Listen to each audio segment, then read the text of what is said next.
Welcome to Redefining Balance for Working Moms podcast, where we believe life balance is possible. Yes, even for you. You might just have to redefine what it looks like for yourself. I'm your host, fellow working mom, and founder of Your Life Rocks, Jenny Stemmerman. Each week, I'll bring you practical, real-life tips to help you focus on the things that matter most in life and be the best version of yourself in every area that God has called you to. Ready to redefine what balance looks like for you and your life? Let's go.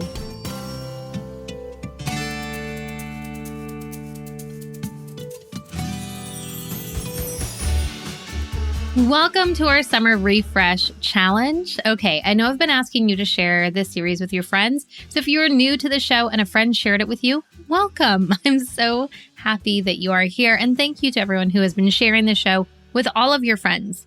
Because this series is all about having fun and having a refresh for your summer, almost like a summer camp for us moms. So I'm so glad that you are sharing it with your friends. Now, normally on the show, we are talking with guest experts and learning ways that we can grow in any one of 8 areas of life that we talk about. They could be someone talking about our faith or marriage, parenting, career, health, home, finances, or friends or ways that we can have more fun. And we also talk a lot about time management and planning and other tips to help working Christian moms redefine what balance means for their life and actually achieve it. Because here at Your Life Rocks, we believe that balance is possible for everyone. Now, we're taking a little bit of a break from our normal way that we do the show for the Summer Refresh Challenge. So this is a 7-week series, and today is week number 2, and it's all about bringing more fun and more joy into your life because, well, it's summer, and summer is a great time to refresh and have some fun. Now, you can find additional resources and the exercises that we're going to be talking about on the show and so much more in our free app called Your Life Rocks. And you can learn more about all of the resources that we have by going to yourliferocks.com. But if you don't yet have the app, you can go right into your app store right now. You don't even have to push pause or stop the podcast. It will keep playing if you leave the app that you're listening to it in. So you can go to your app store, search Your Life Rocks, and download it. That you have everything right at your fingertips. Now, if you already have the app and you are loving it, if you could leave me a review in whatever app store that you use, it would really mean the world to me. Okay, so as we're talking about the 7-week refresh summer series, we talked about it being fun and bringing more joy into your life. And that is certainly my hope and my prayer as we're going throughout the 7 weeks together. But let's talk a little bit about the word joy. You know, Christian joy isn't the same as the rest of the world sees the word joy. They see it as happiness and tied to success and other things like that. But I truly love the way that John Piper describes it. And he says, Christian joy is a good feeling in the soul produced by the Holy Spirit as he causes us to see the beauty of Christ in the Word and in the world. And I just love the way that he describes that because we talk about joy all the time, right? We use it all the time. We might read it in scripture, but to really truly understand what joy means, that joy is not necessarily a synonym for happiness, right? It's a different way of being. And I think it's important that we make that distinction as we're talking about this series and as we're talking about this series, bringing more joy into your life, because it's really about a deeper fulfillment. It's about a deeper relationship with God, not necessarily about just making you happy. I mean, it's fun and I hope it makes you happy, but I really hope that it brings you a deeper sense of joy. And it's this idea of joy that is inspiring this week's focus because there are a lot of things out there that can steal our joy, and there's a lot of things that we can do to intentionally plant seeds to help us reap that gift of having more joy in our life. And so I know for me, one of the biggest things that can do that are people, the people around us, the people in our lives. I mean, have you ever noticed how draining it can be to be around people that you don't like or people that cause stress or frustration in your life? I mean, it can really quickly steal your joy if you let it. And now you've probably heard me say before that if you focus on something, you're going to end up having more of it.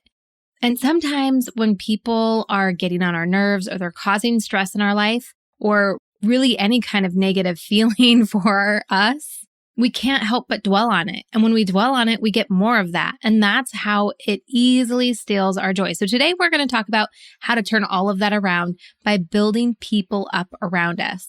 Yep, we're going to be proactive about this so that you can really see those people the way that God sees them, and they can no longer steal your joy. In fact, they can actually contribute to your joy. Now, also, when I was thinking about this topic for our series, I immediately thought of Ephesians 4:29. Let no corrupt talk come out of our mouths, but only such as good for building up as fits the occasion, that it might give grace to those who hear. And when I was thinking about that verse, I did a quick little Bible search. Whenever I'm trying to study the word or go a little bit deeper on a certain topic, I use different tools, and the tool I happen to be using for this one was openbible.info. It's one of my favorite resources for quick verse lookup or cross-referencing or things like that. And the thing that I really love about the site is at the top, it says, what does the Bible say about? And then you can fill it in. So what does the Bible say about stress? What does the Bible say about balance? What does the Bible say about being a working mom? You can type in literally anything and it will bring stuff up. Obviously, you have to use your own discernment. It's a search engine after all, but it gives a great study tool to help you dive a little bit deeper and get into the word. And after all, that's really where a lot of the joy comes from, right? Is diving into the word and getting to know it. So as I started doing this search, and I was searching for Ephesians 4:29 and looking at other verses that would support it, you guys, there are so many verses that talk about building each other up, being there for each other, coming together as people, as a church, and doing things for each other to build them up. Like, it's amazing how many verses are in there. And I think that it's not a coincidence, right? That this is what we are called to do. And when we're called to do that, then we have the fruit of the Spirit. And a large part of that is having that joy that we just can't explain, right? At those days that you're just kind of like, I feel pretty good and I can't quite explain it, but there's a joy down in my soul. There's a joy in my heart. And if you are focused on building people up, I promise you, it's the quickest, easiest way to find that joy.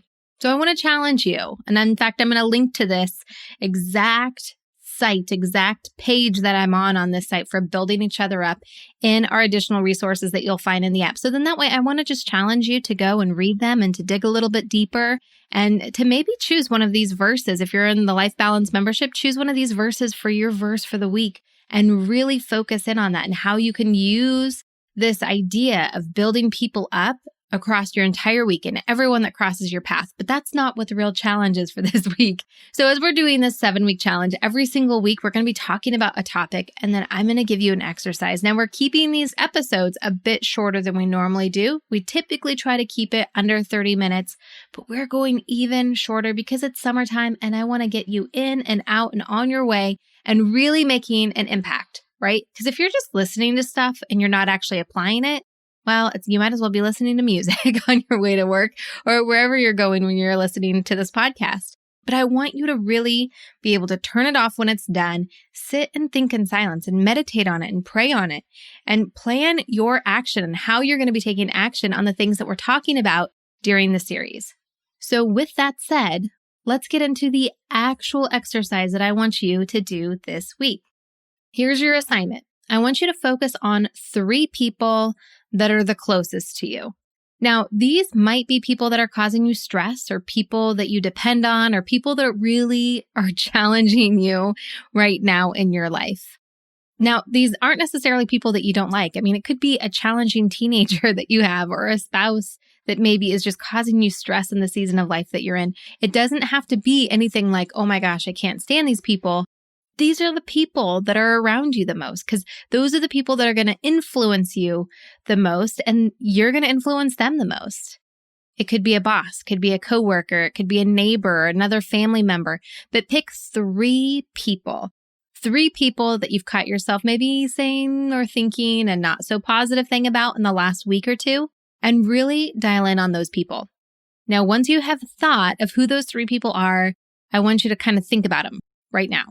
List them out by name. If you're in your car by yourself, say the name out loud so that way you know exactly who it is that you're thinking about, who you're going to be doing this activity with. Now, if you're listening to this podcast and you are having your notebook out and you're taking notes, like I know a lot of you do, then you can go ahead and write those names down. All right, so that's step 1. Identify your 3 people. Step number 2, I want you to write down as many positive things that you can think about for each person. And I really want you to challenge yourself. Like think about like 10 things, like a lot of things. I've met some pretty crazy people in my life. I've interacted with them, but I can tell you there are positive things for everybody. Sometimes we just need to be able to look past all of the other things and really see it and identify it and shine some light on those positive things that we don't always want to see because they're always foreshadowed by other things that take the stage or take the forefront, the things that maybe irritate us or stress us out or the things that we're struggling with those people. Don't list any of the negative things, only the positive things.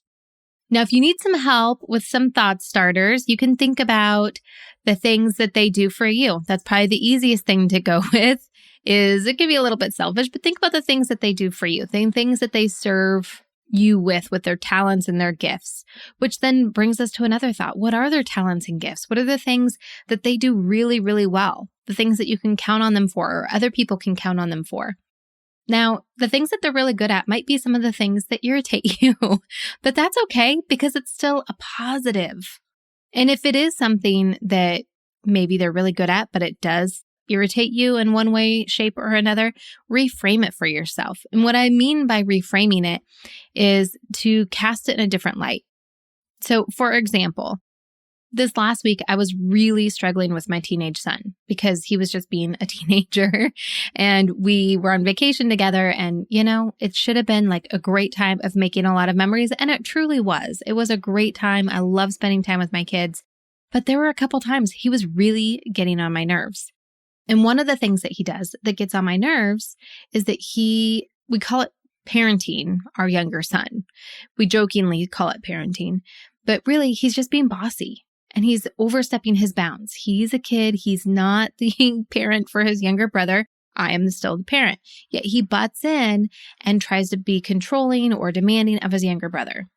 Now, I can look at it from that negative point of view, that the way that I do when it kind of drives me crazy. But at the same time, I can reframe that same thing and say, you know what, though, he is being responsible for his younger brother. He's making sure that he's aware of what he's doing and he's guiding him in the right way.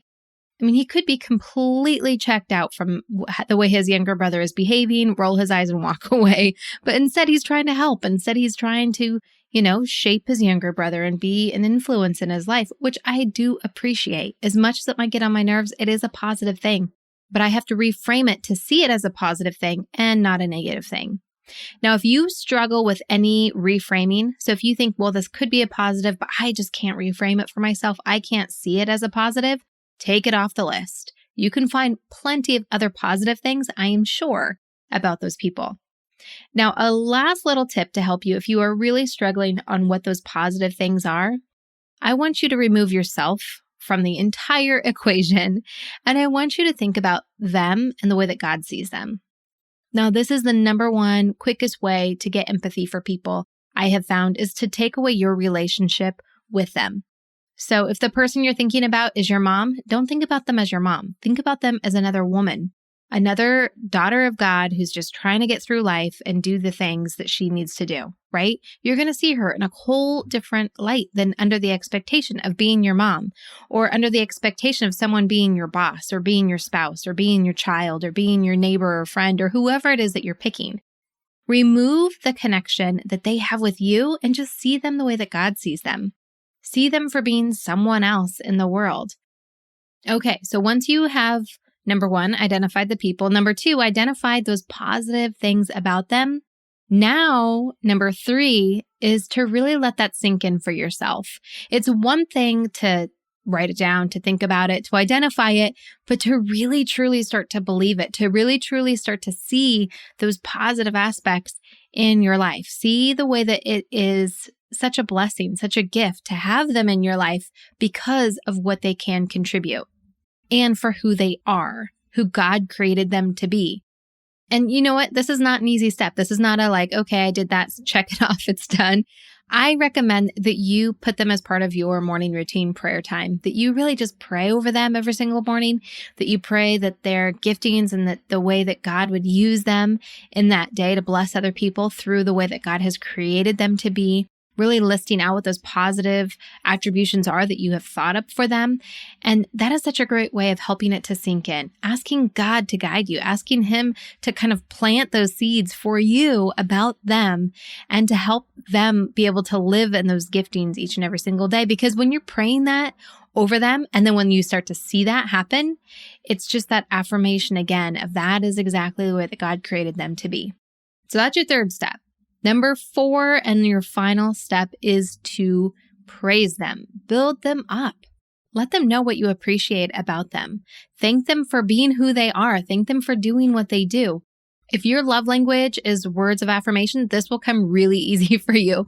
If your love language is not that, this might be a little bit of a challenge, but you can still do it. And I'll tell you, if you haven't yet done the first 3 steps, it's going to seem a little harder to think about going up to this person and letting them know. I mean, honestly, you could send an email, a text message. Obviously, face-to-face is more powerful and more meaningful, but any way that you want to build them up, any way that you want to give them praise is totally fine. But I promise you, it will be easier once you've written down what those things are, once you have prayed about them, once you have really meditated them on that for a couple days. I promise you, it's going to be so much easier to send them a message just saying, hey, I'm just thinking about you and want to let you know how awesome I think that you are, or I'm so glad you're in my life because of X, Y, and Z. It just becomes so much easier. It might not seem easy now, but I promise you, once you go through the first 3 steps, it'll be a whole lot simpler. Now, once again, if you are driving or you're doing something where you're like, oh my gosh, I can't remember what those 4 things are, know that you can get them inside the app. Our summer reset is under the courses section in the app, and it's the very first course that you'll see in there. Now, if you are not yet a Life Balance member, the courses that you'll have access to are this one, of course, the summer reset. You'll also have the Summer of Awesome, which we went through a couple weeks ago, and you also have access to weekly success planning, which is a course all about helping you up-level your prep day. Now, if you are a Life Balance member, you'll have access to all of the other courses that you see in there, plus all of our resources over at yourliferocks.com.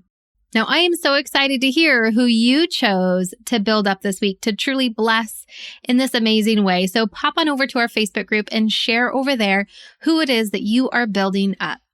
And if you didn't share on week 1 and don't feel like you can't share now, so share this podcast, share this special series with some of your friends. Most apps have a little share button that you can share via text or social media. You can also take a screenshot and share on Facebook or Instagram and get your friends doing this challenge with you. They can easily catch up and you can be doing it all at the same time. And even if you're not doing it at the same time, it's still going to be very beneficial for everybody. I mean, who doesn't need more joy and happiness and fun this summer, right? I can't wait to have you back next week as we dive into week 3 of the Summer Refresh Challenge. And until then, keep building a life that rocks. Bye.